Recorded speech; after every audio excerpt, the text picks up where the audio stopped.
Okay, we're now going.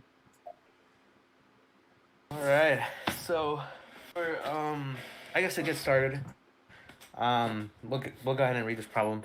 It says here that we're gonna translate the high level code to assembly. So, kind of like right off the bat, we know this is kind of like going back to what we went through in like test one and test two, and kind of like writing assembly code. And so, this is kind of like the bit. This is kind of like for.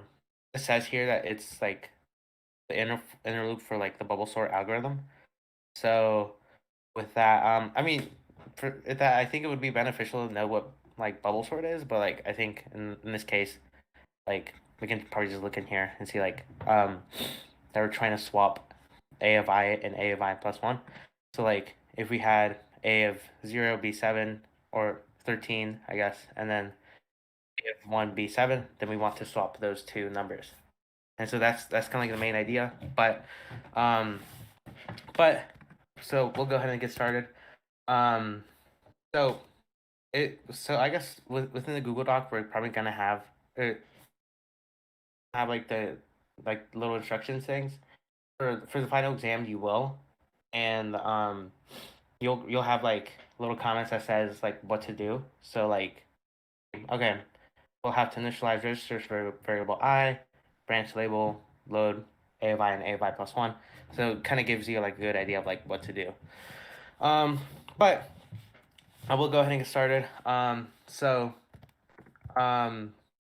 we'll go ahead and initialize the registers for variables. I'll go ahead and start by saying li, li in x10, since that's where variable I is at. And we're going to set that equal to 0 so that we're going to say that I equals 0. And we want to go ahead and have like an add statement so that we can set up n minus 2. Or n minus, yeah, n minus 2. So and then in this case, I'll kind of choose x5, x6, and then -2 or -2, so that we can say that x5 is equal to n minus 2. Then this is going to be where the branch label and check is going to be. So so in this case, we'll go ahead and have like a label called loop, so that we can say that we're starting into the loop, and we're gonna go ahead and have the branch statement so to where like if I equals n minus 2, then that means that we'll go ahead and stop the loop. Like, we'll be done. So in that case, we'll say if BEQ of x10, x5, if, or in other words, if I equals n minus 2, then we'll go ahead and have an x label that says that we're done with the loop and we want to like exit the code. So if is not true, then exit. We'll have an exit label right at the end here. And so then from here, that pretty much takes care of that. We'll go ahead and load up a of I and a of I plus one. And so in this case, that's going to be load word. And then we'll go ahead and use like x8 and in this case we can say that we can like it says like a little bit in the up in instructions where it says that you can use like you can load up like arrays in this way. I'll kind of show how. And so then we want to load up a of I. So then we just go ahead and load it up as load word x8 a of x10, and then that's loading up a of I onto x8. Okay. And then you need like I need to load up a of I plus one. And so in this case, like we'll go ahead and like have an add I and set a variable x11 equal to x10 plus one. This is so that we can have a of I or so that we can have x11 equals to I plus one. So that we can then load up x9 a of x11. that's going to be a load a of I plus 1 or onto x9. So we can use the contents. So x9 is pretty much like set to a of x11. And so then from here we'll go ahead and like use another branch so that we can then start going to like the if statement. And for me, like I like to kind of go with like the opposite like branch or the opposite condition, so that if that's true, then we'll go like to the end of the if statement. Um, so in this case, we'll say that like if um since this is greater than then we'll say if branch less than x which one, let's see, so then x8 x9, then we'll go ahead and have an if. Then we'll go ahead and say that we're at the end of the if statement, so end if. So if let's see, so a of I is an a of I plus 1, then head to end of this statement. And then I'll kind of have them like the end if label right around here, so that we can so that we can say that we're at the end of the if statement. Does anybody have any questions so far?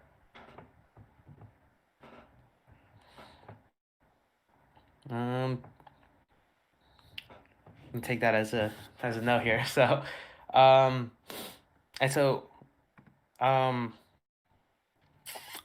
I guess my next part is to kind of like say like since we're at the end of the if statement, we want to kind of go with like the contents after the if statement, and since we don't have anything after the if statement, we'll just go ahead and increment and go back to the loop label. So in this case, we'll go ahead and have at I x10 x10 1. So we can say that we're incrementing by 1. And we'll go ahead and then go have a branch statement to go back to the loop label, so that we can start back and start the for loop once again until the condition is false. Back to loop label. Or yeah. So now I'll go ahead and have an if, like a label called if statement, so that we can say that we're within like the if statement. And now we're gonna go ahead and like actually like swap these two. So so in this case, um like in this case we don't actually need like a temp variable, since we will I'll kind of show why. So we have your store word. Store word, let's say we want to have the contents of x8. We want to store that back into a of x a of x11. And so then right, to kind of go back, we're saying that we're loading a of I onto x8. And so this is your a of I, and we're storing that back into a of I plus 1. So a of I plus 1 is now equal to a of I. And then same thing here. So we have the contents of x9, and then we're going to go ahead and store that back into x10. Right, so that's saying a of I equals a of I plus 1. Okay, and so then from there, and so then that's pretty much the end of the if statement. It'll go back to end if, increment, go back to the loop, and then and start the for loop all over again. And so from there, we're pretty much finished. I think that's it. Does anybody have any questions from here, or on kind of like why I did something, I guess?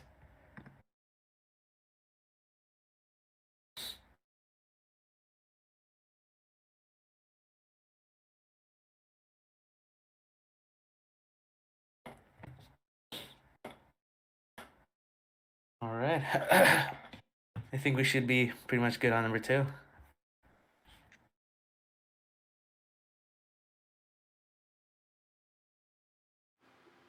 Okay, so I'll do 2, and then I'll also do. Because you said I'll do 4 since it's just easier. But, Yeah. I'll go ahead and do 2. Let's see if I this paste properly. Okay, it's not.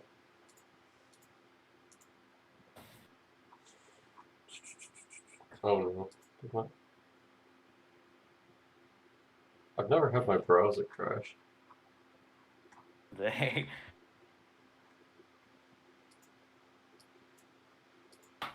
Well, there's a first for everything.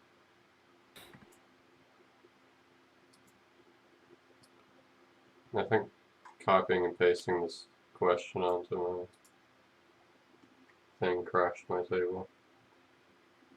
Yeah, that didn't work out the way I wanted it to.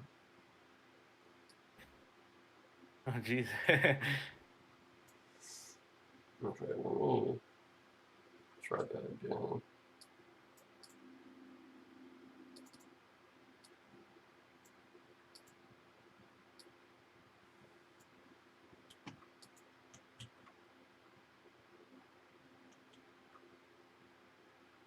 Okay.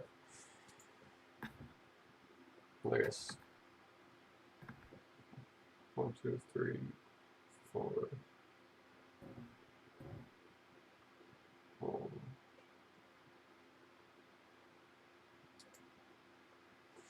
Okay, what is this?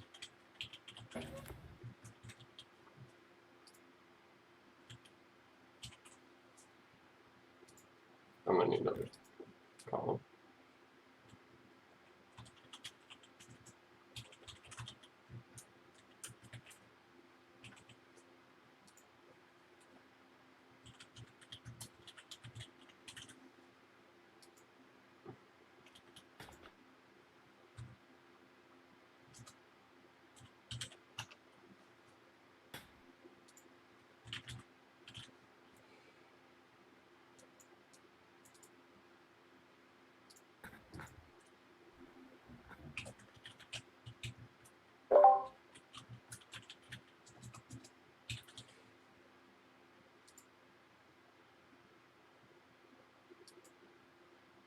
Wait.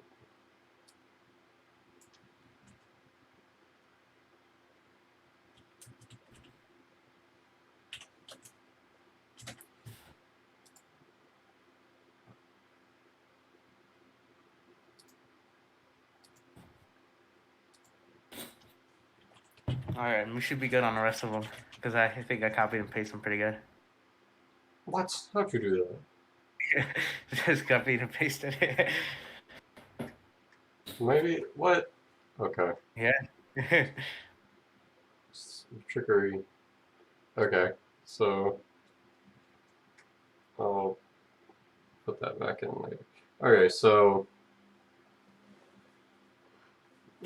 2. Let me make sure I'm not muted on. Okay, I'm not.